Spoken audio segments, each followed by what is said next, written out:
ஒரு 14 வயசு, 15 வயசு, 18 வயசுல 21 வயசு தான் அப்போ ஓட்டு. அப்போ ஓட்டு கிடையாது. ஆனா நாங்க வந்து மோகம் உண்டு எங்களுக்கு. நட்சத்திர மோகம் உண்டு. நட்சத்திர மோகத்தோட போவோம். கிரவுடு பயங்கரமா புல்லாகி நிக்கும். அந்த கீழ இருக்கிறவங்க அந்த பையங்கள ஐடென்டிஃபை பண்ணி, அவனுக்கு வந்து அரசியல் பயிற்சி. முதல் பயிற்சி என்னது? கொடி எப்படி ஒட்டுறதுங்கிறது தான். எப்படி பச காய்ச்சறது? என்ன மாவு வாங்கணும்?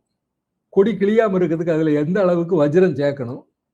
எவனாவது பசை அள்ளி திங்காம இருக்கிறதுக்கு எந்த அளவுக்கு மயில் தூத்தம் சேர்க்கணும்? நுணுக்கம் இருக்கு.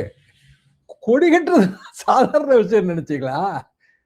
இதெல்லாத்தையும் தெருவுல குறுக்கால கட்டி, கயிறு போட்டு, அப்புறம் அது பந்து மாரி சுருட்டி கிருட்டி, நம்ம பொறுப்பாளர்ட்ட குடுக்கணும். நம்மள எங்க இருந்து புடிக்கிறாங்க? எம்ஜிஆர பார்க்க போன இடத்துல இருந்து புடிக்கிறாங்க. இவ்வளவுதான். இந்த பையன் ஆர்வமா இருக்கான்டா. நல்லா எம்பி எம்பி குதிக்கிறான்.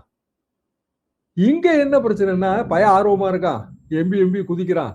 அவனோட அடுத்த கட்ட அரசியல் என்ன அப்படின்னா, செல்ஃபி எடுக்கிறது மட்டும்தான். அவன் செல்ஃபி எடுப்பான், இன்ஸ்டாகிராம்ல போஸ்ட் பண்ணுவான். அதோட அவன் அரசியல் முடிஞ்சது.